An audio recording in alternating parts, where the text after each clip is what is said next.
I'm going to start by introducing you, Chris. And well, first a brief word about Terra Carta Design Lab. Again, as I was repeating, I want to repeat myself. It's a joint initiative between the UAE, India, UK, and the US to support student-led climate solutions. And there are 4 design schools, out of which NID India is one of them, which is hosting the session here now. And it's part of the Sustainable Markets Initiative launched by King Charles while he was still the Prince of Wales, and the former Chief Design Officer of Apple, Jonathan Ive, in partnership with RCA UK. And the current students who graduated in the past 5 years are eligible to submit proposals. These are reviewed by experts in each school, and 10 shortlisted proposals will again be assessed by an international panel led by Jonathan Ive, out of which 2 from each school will be selected for funding. And they will be provided with mentorship as well. And I think the winners are declared by autumn of 2024, according to the text I have. So I want to introduce our guest today, Chris Holtslag. Hello. Hello, Chris. Welcome. So Chris is among the new wave of entrepreneurs in sustainability within the circular economy space. And he's really changing the way people are interacting with their environment, in this case, specifically with household waste, kitchen waste, in the form of coffee waste. So Chris enjoys creating stuff. He enjoys creating stuff from companies to jazz bands. He's a musician and also a designer from Netherlands originally, and he's been settled in Helsinki for a while. And he's active in many circular economy groups. He's consistently reframing how society perceives waste through his company, Helsieni, in which Sieni is Finnish for mushrooms and Hel is the Helsinki part, so Helsieni. And Helsieni was born with a core mission of cultivating mushrooms on what others call waste, which is used coffee grounds or agro-industrial byproducts or other unutilized nutrient streams where mushrooms can grow. And Helsinki doesn't build big factories. They rather believe that people should learn how to produce mushrooms at home from their own coffee grounds. And for that purpose, Helsieni provides people and companies with highly efficient, low-tech solutions. So we welcome Chief Coffee Waste Cyclist Chris to our Terra Carta discussion today. And the other co-founders are not present today, but I'll mention them: Stefan Poirier and Benoit Mantel. So welcome, Chris. Thank you, Ranjit.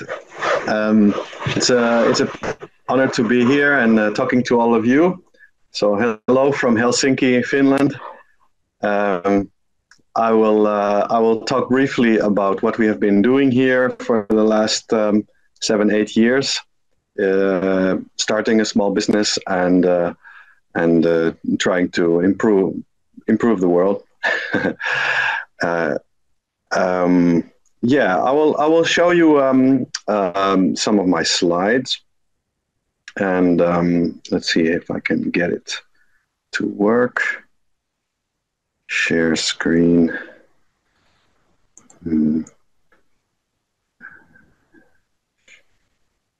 Yeah. Okay, and then slideshow. So do you see my slides? Yes. Okay, so we are a small mushroom farm that we grow about 3,000 kilos of mushroom per year in the Helsinki, and we serve the mushrooms to the Helsinki metropolitan area. And we grow the mushrooms on a mixture of straw and coffee grounds. And the coffee grounds we collect from hotel and school, which has some kitchens, quite many meals produced there. And we use it in a mixture with straw. And we are currently doing research on sourcing different types of agricultural substrate side streams to grow mushrooms on. And the mushrooms that we grow is mainly the oyster mushroom, but we are also exploring other types of mushrooms at the moment. So we're doing research on different substrates, different sources of materials that can grow mushrooms on. And just a little background, mushrooms are nature's recyclers, and they can kind of break down the mushrooms that we grow, break down cellulose and lignin, so basically woody or brown materials, and chop them into, like, it's part of the composting process, and they also happen to be delicious and nutritious, part of a healthy diet, and can replace meats in many dishes and fit in many diets, so to say. The coffee collection we have done since the beginning, but we have started a very nice cooperation with a school, adult education institute, and we are collecting every week the coffee grounds that they collect. And at our current scale, this one school with their 2 kitchens supply 75% of all the coffee we use, coffee grounds. And the system that we use is we bring clean buckets to them every week, and we pick up the full buckets. So we don't use any trash bags. We try to think about what are like, how can we create these circular systems, right? So not having a one-way delivery, but having a two-way delivery where, for example, the hotel, they use mushrooms in their breakfast. We deliver mushrooms and we pick up the coffee grounds at the same time. So we try to optimize the vehicle that we use to deliver and to pick up, and make sure that it's full on both trips, both to and from the farm.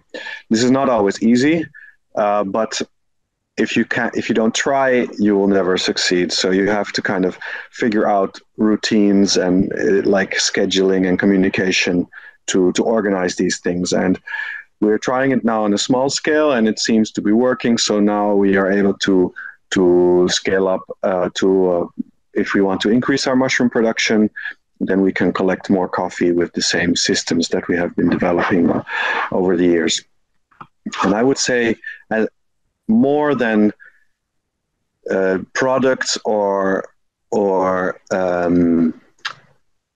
technological solutions, what we have been working on are social innovations, in the sense that we have a routine in the calendar, and it's a weekly recurring event. And once that routine is known by the kitchen staff, and the people know what they need to do, then the so-called machine of coffee collection works.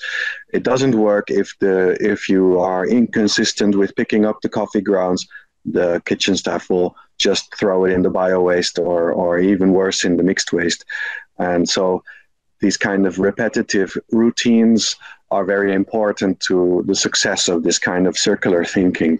And I think a lot of social innovation needs to happen where this kind of reuse is kind of becomes viable in terms of costs, also monetary costs, but also time and efficiencies.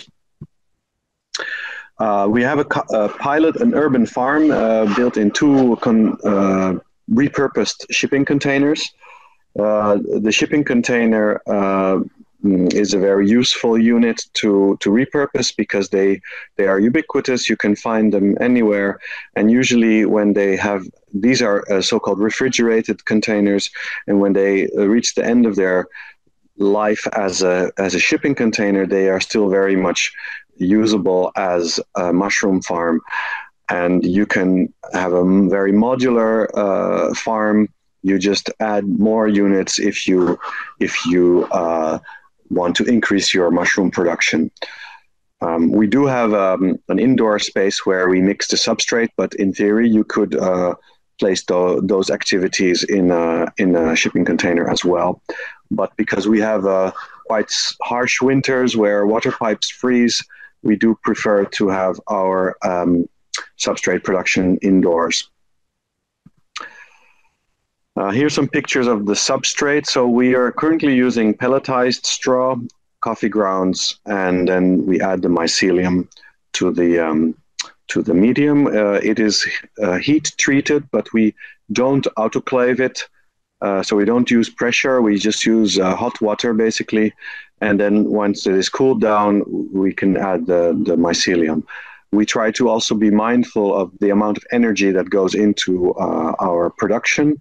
So we try to keep it to the minimum necessary to be able to grow these mushrooms. But we are able to produce mushrooms year round, unlike conventional agriculture. It's in that sense, the mushroom cultivation is more closely related to greenhouse and year-round production of produce. These are the substrate bags that we use.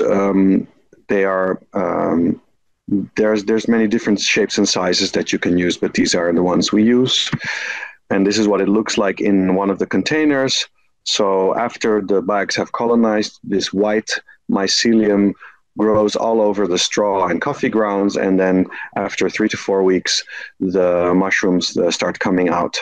And this is what it looks like when they are kind of ready to harvest. This is one of our interns that she was harvesting the mushrooms, the oyster mushrooms, and these then go out for delivery once a week to the restaurants.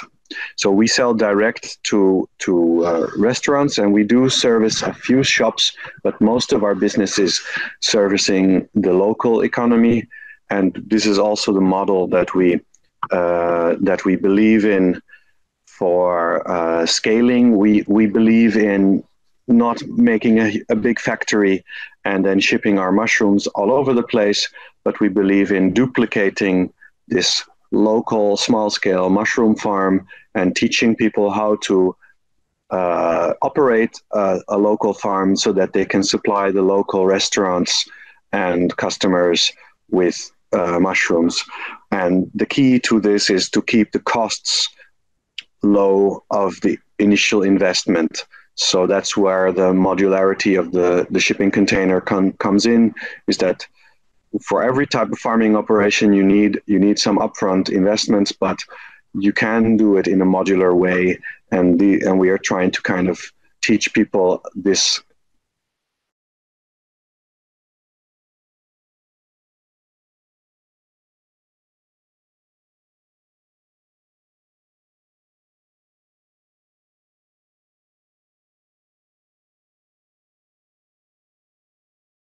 of duplication, scaling by of having a big factory and lots of kind of service to be able to sell all the mushrooms that you produce.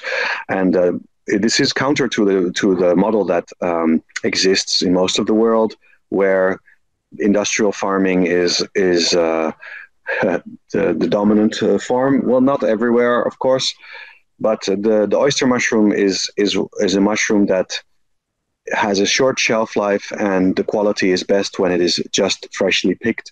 So this is why we believe that, especially for these fresh products, direct and short supply chains is the key to success. And we can also offer, we hope to offer in the near future, also a more diverse palette of mushrooms. So we are working, for example, on a different mushroom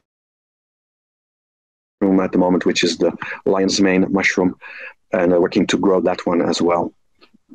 Then we do also offer workshops, for example, mushroom preservation workshops. We don't believe in waste, so we make we dry our mushrooms. On the left, you see the dried mushrooms that we produce, shiitake, and these are some oyster. And we also try to value add with this processed food we call mushroom jerky, which is a vegan alternative to meat jerky. And we we sell this on to direct to consumers. Basically, we don't want to throw any mushrooms away. So if we see that we have produced too many, we dry them or process them to mushroom jerky. And we are also experimenting with other recipes and possibilities for this. Here's some pictures of the workshops that we run, teaching people how to preserve mushrooms at home. We believe it's very important to kind of constantly educate the community on how to prevent food waste, because if we're trying to do something about the environmental impact of farming, the number one thing to do is not throw any food that has been grown away. So we believe this is very important, and outreach to the community is part of our mission. Now this was one presentation. I'll show you also. Do you see my screen still now that I switched away from the presentation? Yeah, I can still see the screen. Okay, good. So now I will bring you to the website, and I will just scroll down. You can also check this later yourself. We have an English website. I can actually even switch to English now. So we sell also this do-it-yourself grow kit. So we are not able to ship our mushrooms all over Finland, but we want to give everyone the opportunity to grow their own mushrooms, and nothing is better than harvesting them fresh from your home and then consuming them the same day. So this is why we teach people to grow their own mushrooms. Using coffee grounds, we also offer a kit for straw that includes some straw pellets. We try to minimize the weight of the shipping that we do, so we have a kit where basically the only thing you need to do is add water, and then it starts to grow. And we teach people all the steps. We also help them with troubleshooting, and we hope to kind of empower people to take action and learn how to grow their own mushrooms. It's not that hard. It's kind of like when you grow some herbs or salads on your balcony. We want to make it as easy as possible. And we spend a lot of time in educating. We also hold workshops on this topic. And so we believe that some of the mushrooms in the future will be, or many of the mushrooms, that they don't necessarily need to come from farms. They can also be grown by people themselves. And it can be fun. And we try to make it as fun as possible. And then we also talk about growing mushrooms in the garden.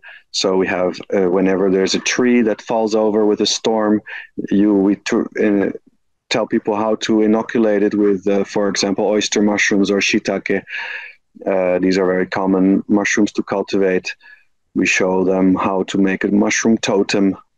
We talk about different wood species that are suitable for mushroom cultivation and which types of mushrooms. And we sell they're not really seeds, but they're kind of inoculum sticks that people can use to put them in the wood. Chris, can I interrupt you quickly just to check if you are sharing anything apart from the previous screen? Because what we are seeing now is the place where you have the modular storage of the mushrooms. Okay, so I'm scrolling my screen. Okay, so I think we can't see the scrolling web screen. I think we are still on the previous presentation slide. So it might be that you can start your screen share again if you restart. Wait, if I close the tab. So okay. What do you see now? We still see the screen where your intern is handling the mushrooms in this modular space.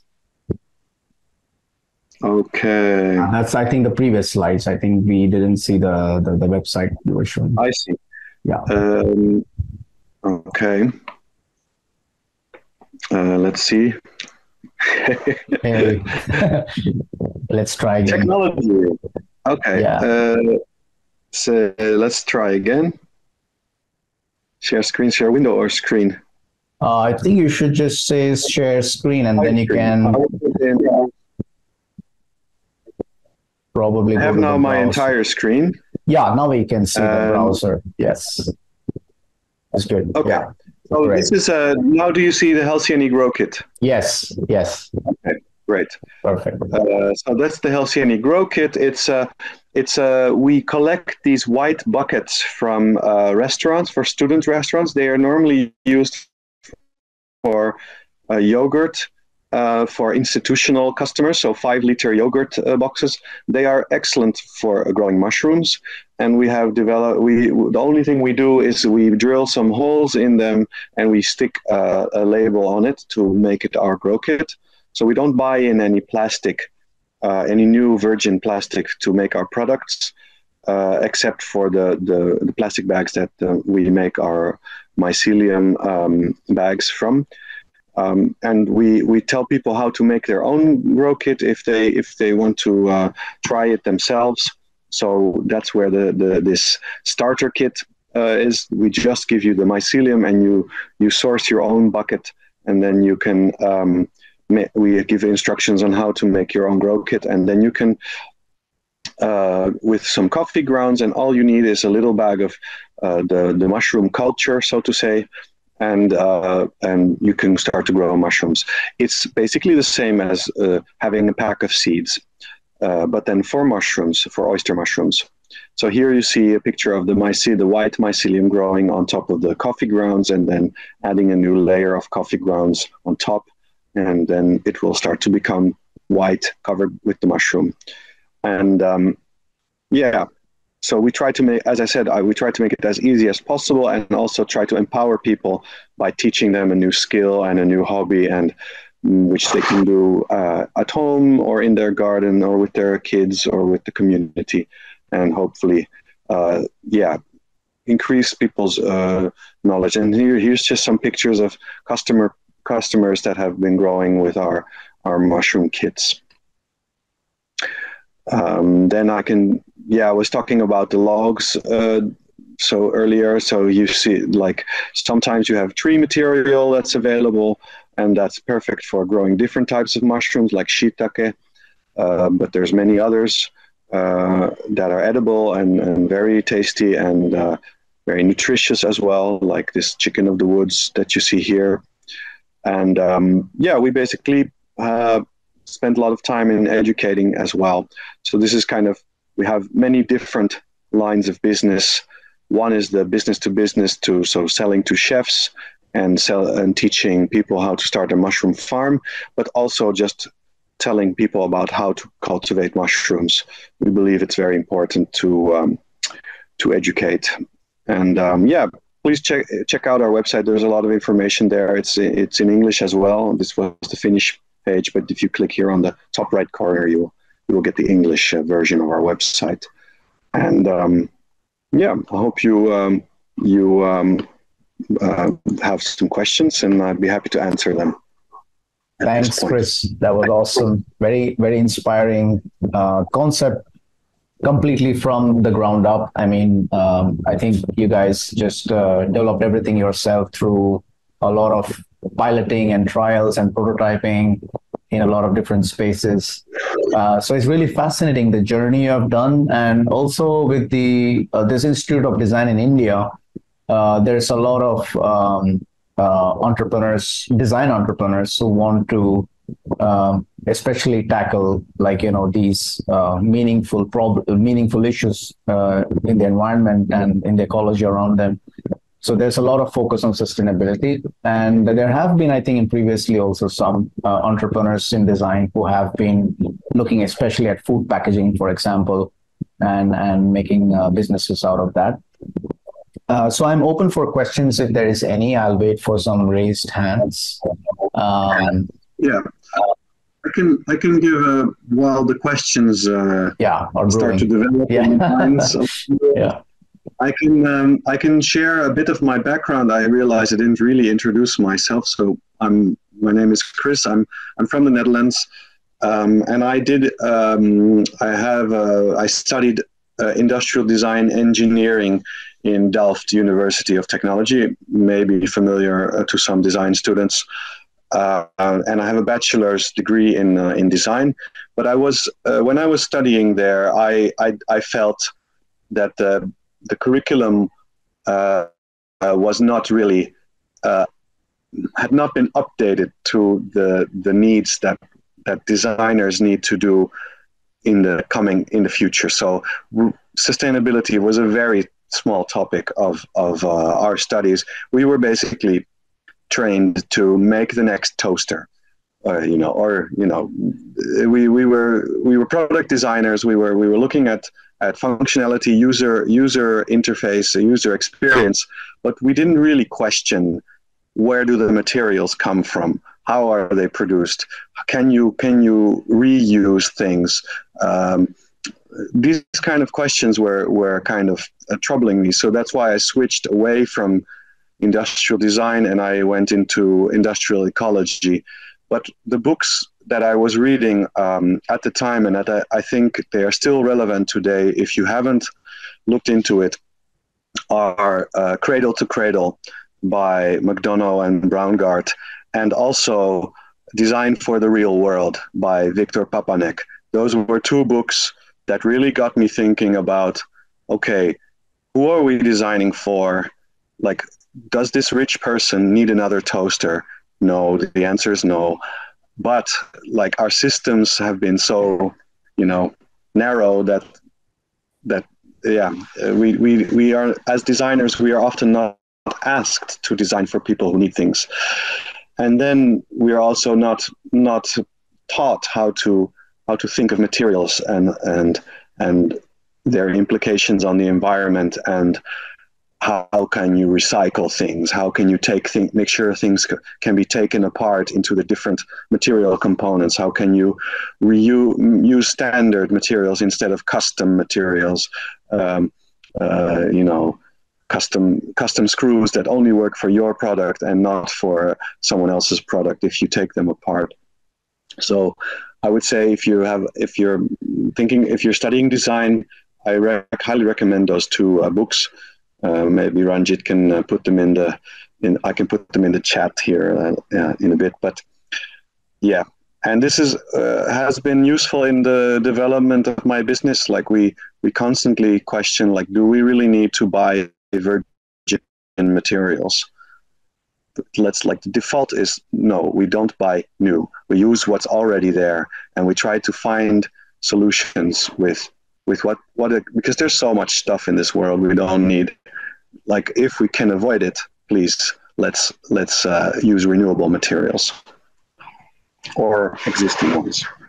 Thank you so much, Chris. I am a big fan of the book Design for the Real World myself. I have been reading it a couple of times already last year to wake myself up also, time now and then. Yeah. The second book you recommended was, I just skipped, I couldn't follow the title. Cradle to Cradle. Cradle to Cradle, okay. I'm typing it there, yeah. Yeah, all right. McDonough, yeah. So if any, I don't see any raised hands so far, but I have a lot of questions actually for you. I can start with maybe a couple of them. So I really was wondering, this whole idea that there is this whole living world that is edible, which is mushrooms and fungi. There's also some other products in this family or ecology of products that are coming from this invisible world, which is kombucha, for example. There is a lot of kombucha products now in India that's coming up in stores. And some of the material, apart from being edible, can also be replacing unsustainable packaging materials, or even some materials used in the textile and fashion industry. So is there any other thoughts you have on things that are kind of like the wider family of products around fungi and its potential in the market? Well, yeah, I mean, I have, of course, ever since coming to Finland, is basically when I moved to Finland 10 years ago, I I was exposed to mushrooms because it's part of the culture here to go into the forest and collect mushrooms and forage. So I started learning about it, and once you learn about fungi, you learn that there is all sorts of possibilities with from mycomaterials to fermentation, mycoproteins, etc., even medicinal mushrooms and all those kind of things. And well, when you have a business, you have to choose one thing, and so you cannot go into all the other things. But we have been organizing what we have been calling myco meetups. So just gathering a bunch of people who are interested in fungi and all the rabbit holes that you can go into, and just share information and do some experiments. And there has been some companies spinning off out of that, and some people has been finding a new hobby. And I would say there is definitely a lot of work to be done in the mushroom biodegradable materials space. So, there's one well-known example, Ecovative, who has been pioneering the mushroom materials in the United States, but there's many more around the world that are starting.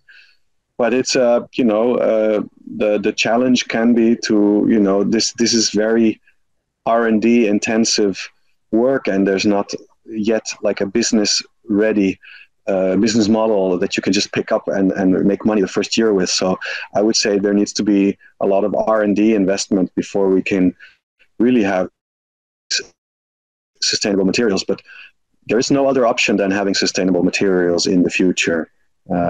We need to think about biodegradability and what happened. This plastic contamination in our oceans has to stop. We cannot continue that. So we need to come up with smarter and better materials for sure. And I think fungi can be important in that can be a part of that future, definitely.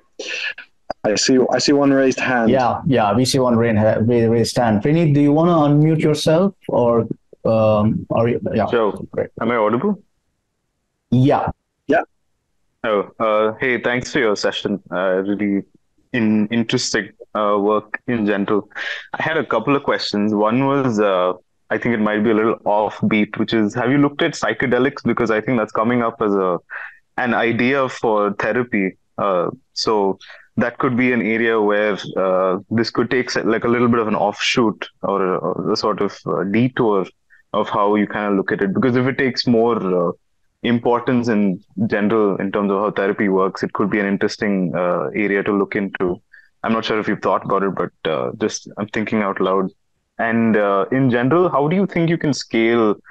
Like, what's the next roadmap looking like for your project? Because does it make sense for you to do workshops all the time? Like, how does that work? Because it's a little tough to sort of scale when you're looking at a workshop type model, right? Like, how do you measure impact versus results, for example? Like, you can talk to 100 people, you can involve 1,000, but how do you know that the impact is really there? Because it's a social innovation at the end of the day. And my last question is, are you looking at this from a business perspective or a social innovation entrepreneurship type perspective? Like, are you trying to find a balance between the two? Because again, as you mentioned, it's very R&D intensive, which means that you have to rely upon some evidence from either the lab or like experimenting with different materials and things like that. And those things kind of take a lot of time with respect to progressing towards a certain future. So how does that work, your entire model? Let me. So I think I have to should have been taking some notes. So I'll just the first topic was psychedelics. Then it was scaling and workshops, and then R&D. So about psychedelics. So yes, of course, I'm aware of the kind of, whenever I see some research being published on this topic, I tend to read it. Of course, I don't follow it exactly because we are at the moment the policy or the legislative landscape in Finland and is not allowing the cultivation of psychedelic mushrooms. But of course, if you have the skills of growing gourmet mushrooms, the skills are very similar to growing those. I think the way forward will probably take the shape indeed of this regulated market where some companies are able to produce for the medical world. At least that's my hope, that it will not go into illegality with all the associated problems. So I think if the cannabis is a case study of example, there is a regulated market for those kind of products. It's just a strategic choice that we have not focused on nutraceuticals or psychedelics. We focus mainly on gourmet mushrooms, and there is space for everyone in this. Like when you say fungi, it's like saying plants. So if you grow broccoli or if you grow mangoes, there you're dealing with plants. It's kind of the same with mushrooms. So you have to choose.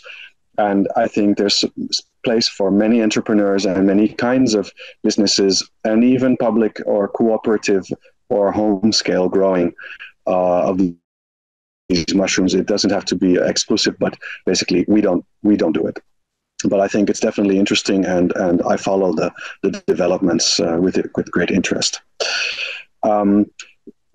Scaling workshops, education. So I'm big believer in education, and it's also something I like to do.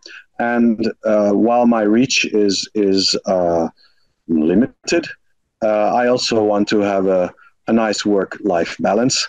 I know that there's some mushroom companies that have invested in online courses and all sorts of kind of ways to reach more people. And I follow various YouTube, like there's on YouTube all sorts of stuff being posted by people, and I'm on various newsletters of kind of, I call them my colleagues all around the world that are all teaching about mushroom cultivation, and we advance the knowledge and we share tips and tricks, and this is part of just like there's gardening, tons of gardening videos everywhere and gardening books, and it's the same with mushrooms. So I do what I can, and I engage with the people that that come across my path, and I do not have ambitions to be the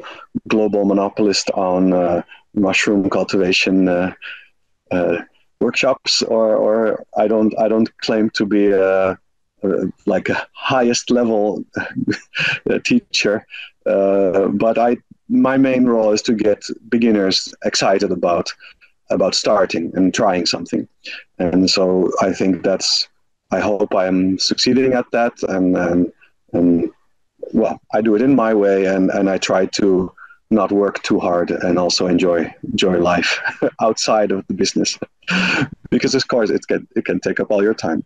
And then, as you said, the R&D, this is something that what I was saying about the R&D mainly was with the mushroom materials, but it also applies to our current operations of growing mushrooms. I believe mushrooms are very underfunded topic if you compare it to plants. There's a lot of funding going to agriculture, but very little of it is going to mushroom cultivation. So I would see a big role for public funding and R&D spending towards mushroom cultivation and also mushroom materials. And I would hope that if there's any civil servants or people in that space listening, that they would consider that, okay, we should put more money and research and put more people basically on this kind of R&D topics, because they they can be a very powerful tool in our toolkit to address many of the world's challenges, be it food, be it materials, and medicines and mental health. I mean, we need to just study it more, and I think they have been, as Ranjit said in the introduction, hidden from sight, but they're still important. And I think it's coming. I mean, the fact that people are getting interested in microbiology, fermentation, it all plays into this kind of deepened understanding of maybe it's something that our ancestors already knew, but we are rediscovering it. The importance of interacting with the living world and different organisms. Yeah, definitely. Thank you so much, Thank Chris. That's a great question, Brain. Thank you so much. And yeah, just when you mentioned about this being an ancestral thing, if you look at fermentation, it's one of the oldest techniques of food preservation that uses the invisible world, so-called bacteria and fungi and all these things.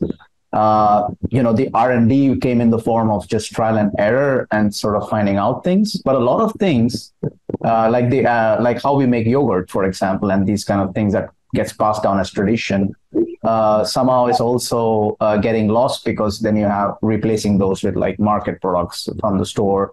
And I was also thinking in terms of India, like I know that you also are originally from Netherlands, and Netherlands has a lot of entrepreneurs, I think, in this food business and like creative ways of sort of like making food from the greenhouses and so on.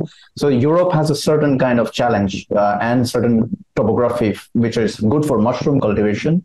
But when you look at India, now first thing is like coffee consumption in Europe is like massive. So you have a lot of residue to work with. But if you look at India, probably the biggest residue in that kitchen waste is like tea residue, or what you call like from chai. And with this kind of topography and climate, if Helsieni was to sort of come here with this sort of mindset, would you look at some new business idea, or would you sort of stick to the mushrooms here in India? Yes, well, that's a great question. I often, to my colleague or co-founder, I often say we are not married to coffee. And what I mean when I say that is that for me, in the end, the coffee is a kind of a hook or a clickbait in a way, but we do use it, and it's not a scam. But in the end, what's important is that you're growing mushrooms and that you're growing your own food, or not your complete diet, but a meal or a couple of meals. You can replace chicken and put mushrooms in there or something like that. And so if I would find myself in India, I would start looking around, like what are the local resources that are available. Maybe it is coconut husks, or maybe it's some other kind of brown. It's usually brown, what mushrooms eat. But there's more material out there than you can grow mushrooms on. That's for sure. And so the natural mushrooms that you have in your area are maybe different than the ones that we have in our area. But I'm 100% sure that you have edible mushroom varieties, probably even tropical oyster mushroom varieties. I think there's for example, a pink oyster mushroom, which actually comes from tropical region. I don't know exactly if it comes from the Asian continent or from Africa, but anyway, there are local, I think in India, they grow this paddy straw mushroom. So there are plenty of mushroom. You can grow it on the rice straw, for example. I'm sure you can get hold of that where you are. And yes, in the city, it can be more tricky. So I wouldn't necessarily focus on household kitchen waste, although there might be household kitchen waste that is suitable for mushroom cultivation. It's definitely possible. Maybe, I don't know if banana leaves would work if they are like desiccated or brown, if you dry them out. But this is something that would need to be researched. Like what do you have available, and what could you grow some mushrooms with? I see a question by Paras. Yeah, there's a question from Paras, and there is one more question from Sarvesh, which was just here. So I'll just, Paras, I'll just take the one from Sarvesh, and then I'll take the one from Paras.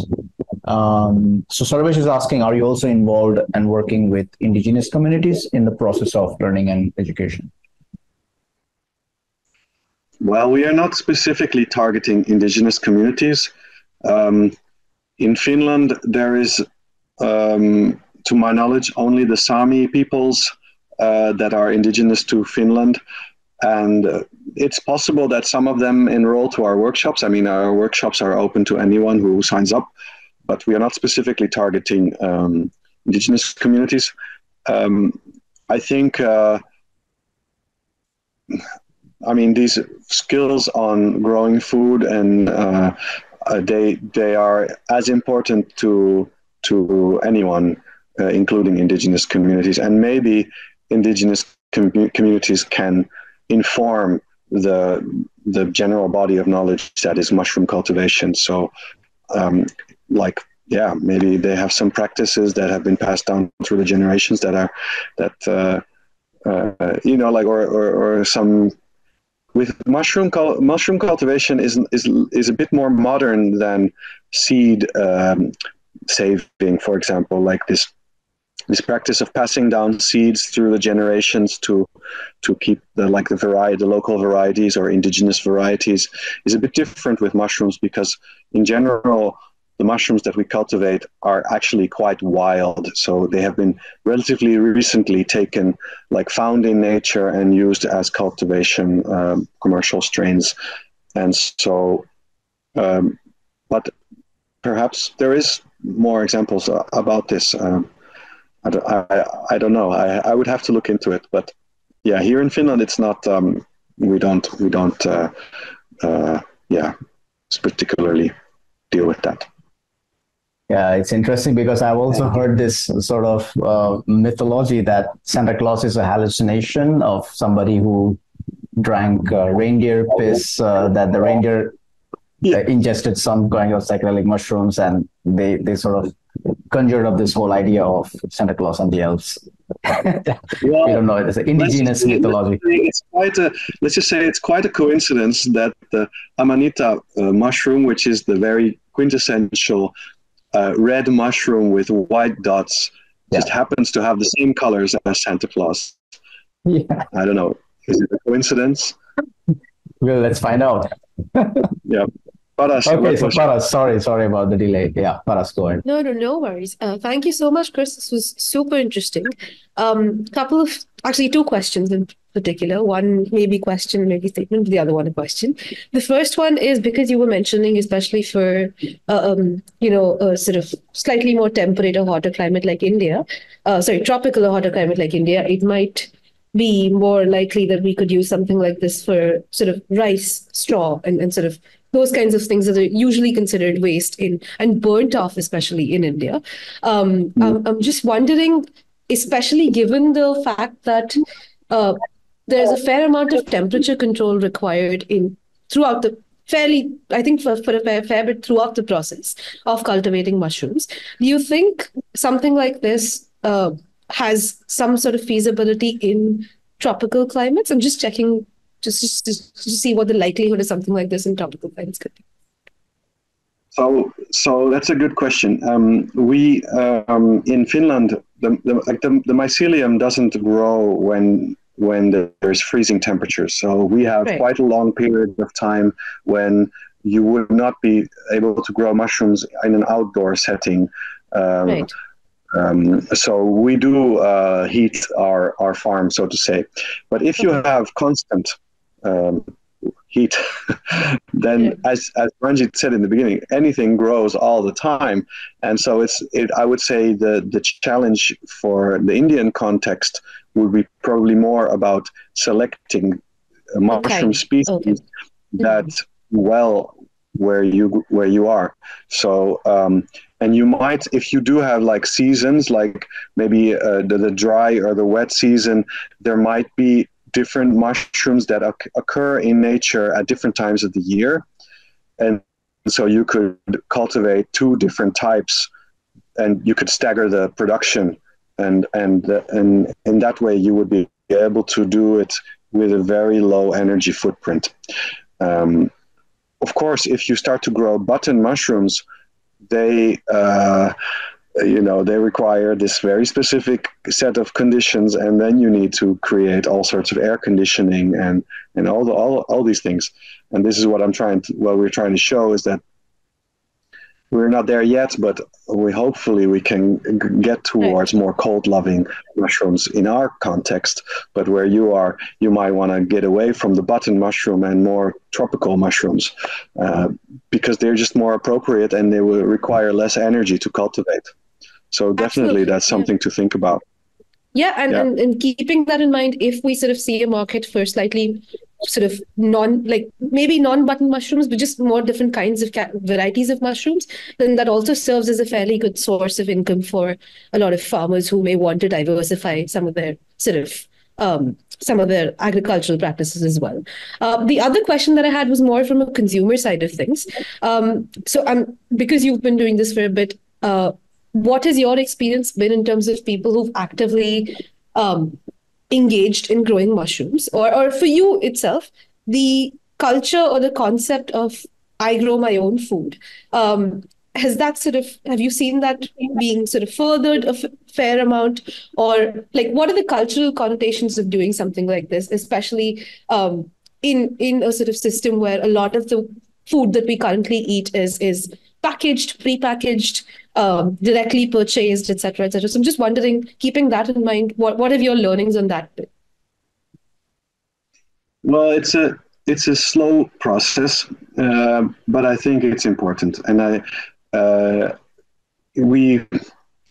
the food you grow yourself, you treat very differently than the food you buy, and so you don't waste it. You cherish it because you did it yourself. And so I think we have been losing, and maybe it's like a constant struggle, right? Because the convenience is, okay, I can just go there and buy it, but you lose a connection with, well, where did it come from? And then now we start to learn, okay, in order for this product to be packaged and stay on the shelf for so long, it needed to be treated with all sorts of pesticides and then these kind of things that we're like, maybe that wasn't such a good idea.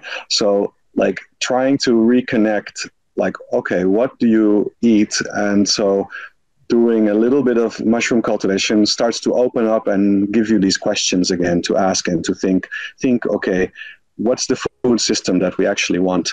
And so maybe you start growing a little bit of mushrooms yourself, but then you realize it's not really for you, but someone else who made a small business, and that person, and he can sell you mushrooms in your community, and he needs to, So I believe that in the future we will need to go back to a system with much more diverse, smaller farms rather than just a few huge farms, because it just disconnects us from our food, and then they can get away with anything. And then the environmental costs are huge with the transport and the energy. And we think that the consumer wants button mushrooms, but maybe they just want mushrooms, but there's just no other mushrooms for sale. So it's button mushrooms are the easiest to grow on an industrial scale. Okay, well, that's a different design question, right? And Yeah, thank you. Just sort of closing in and saying thank you so much for that. I think it's really important that, especially when we're talking about, low emission and low environmental costs, that relationship that you have with whatever you're sort of consuming is very, very important. And that really helps sort of address a lot of the climate questions that we may have right now. So thank you so much for this. It was really lovely learning about it. Yeah. Right. Thank you. Thank you, Paras. That was a great question again. Was there another hand somewhere? Yes, there is. Praneeth, please go ahead. Yeah, sorry. Something just hit my head all of a sudden. Do you have there been any unintended events or something that's happened as a part of your journey, like something that you didn't expect at all, like an unintended consequence, one might say, as a part of your entire journey so far? Have there been anything? I'm just curious to know, because with any social innovation, a lot of times things that you don't expect or least expect oftentimes happen a lot. I don't know. Well, I must say that there is one thing that we stumbled upon, which was like a kind of an unexpected success. So we were setting up our farm, and we have always been like thinking of this waste, reduce waste equals food, which is one of the principles of the cradle to cradle. Like, how do you kind of get away from this idea? But of course, when you have a mushroom farm, you do produce waste because there is this thing called spent substrate. So you grow the mushrooms in these bags, and then once they are no longer producing enough mushrooms for you to keep them around, you need to replace them with a new bag to give new mushrooms. So we had these bags, this waste, and one of the things that we discovered was, which we didn't really expect when we started, was like, okay, actually this stuff that we are now just trying to compost or trying to get rid of, we didn't want to pay any company to pick it up, so we were composting it. But we were noticing there's like all sorts of mushrooms still popping out after a rain event, or if you would water it. And so we started to give it away to customers, and they would just keep coming back for more, and they would put it in their gardens, and then we were like, oh wow, this is something that people want, like, value. And so we decided to sell it and to promote it. And so now the gardeners in Helsinki, every spring and every season, every growing season, they come by our farm and pick up the spent substrate, and we advertise it. We tell you how we gave it a name. We said, okay, this is called a mushroom bed. So you can put a mushroom bed in your garden plot, 1 square meter, or put it around your fruit tree or berry bush, and it will give you mushrooms every time it rains, or if you give it some water. And so we turned this kind of problem into a solution, which is one of the principles of permaculture, right? Like, turn the problem into a solution. And so this is, I think, if your mindset is so that you are able to have time to think about these things and use them, then you can turn problems into solutions. But if we would have gone for a factory, like, spent mushroom substrate is still a problem for big mushroom factories. They don't know what to do with it. Some of them burn it, some of them compost it, but it's a cost for them. For us, because we're small, it's a revenue stream. And it can only work if you have a small amount of it in Helsinki, because there's not every gardener can pick it up. So if we would have a huge pile of it, it would be a problem. But because we have a relatively modest pile, it's still a big pile. I mean, we need hundreds of gardeners to pick it up. But yeah, so finding those being able to seize on opportunities when they arise, or solving a problem and turning it into a solution, I think I did not think that it was like, we didn't plan it, so to say. It was a kind of an accidental discovery. I don't know if that answers your question. Oh yeah, that's a good example. Yeah, cool. That's cool. Thanks. Thanks a lot for that. Do we see any more hands or any more questions? Nothing. So nobody has any more questions, I suppose. Yeah, I just maybe would like to ask one last one if there's nobody else who wants to ask one. So I was thinking more in terms of urban policy and community gardening. So I'm looking at these ecosystems that enable people to do these kind of encourage people to do these kind of like entrepreneurial ideas and even do community gardening. So I guess Helsinki has some community gardening encouraging policies, like urban policies, where some areas in the city can be used for these kind of like community purposes. But overall in Europe, where do you see the best trends coming out? Like, is it in Netherlands, in Helsinki, in Germany? Is there any like sort of like leading urban policies when it comes to the kind of stuff you're trying to do? Helps. I'm not sure. I'm not sure if there's one place in particular that is doing the best. I think every city has things going for it that they do well, and some other things where they are maybe lagging behind compared to other cities or places. Yes, it's true that Helsinki has dedicated land or made sure that land did not get built up or developed and saved it for community gardening purposes. And I think I would hope that many cities around the world would resist this temptation of just building up every square meter of green space, and also not just having parks, but having places where people can interact with nature in a meaningful way, like growing food. And it's true that it's under threat because, in the end, land is limited, and you need to choose what to do there. And this is a constant struggle, and you need to fight for it, and you need to remember why, if you have it, why it's important, and how to keep it, because there will be people or other interests fighting for that land. And so access to land is definitely the big thing for all this kind of for all kinds of agriculture, even if it's non-urban. There's always this question of who has access to land, and I believe that it should be as distributed as possible.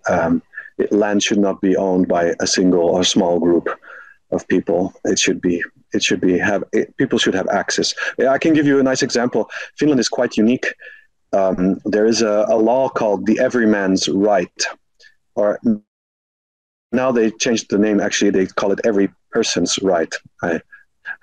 They made it more gender equal.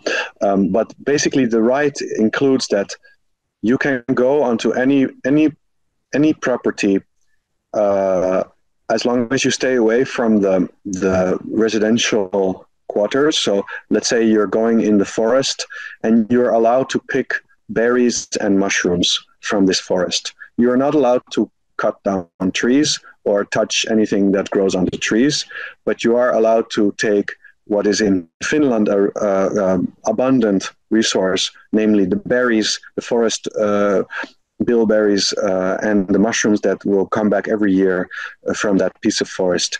And this is, I think, a very unique piece of legislation which could be emulated all across the world, where you give people legal rights to harvest food from land as long as it will grow back again the next year. And so you don't reduce the value of anyone's land, but this kind of foraging aspect is in Finland is very important, and I think it's a unique piece of legislation which could be thought about in other parts of the world. Thank you so much, Chris. Thanks for the enlightening talk and the presentation. I'm sure a lot of people enjoyed it and got inspired by it. Yeah, thank you for listening, guys. I wish you the best, all the best in your projects and your studies. And if you have any questions in the future about mushrooms, you can always shoot me an email at chris@helsieni.fi, or reach out to Ranjit, and he knows how to find me. So thanks all for tuning in, and all the best. Thank you, Chris.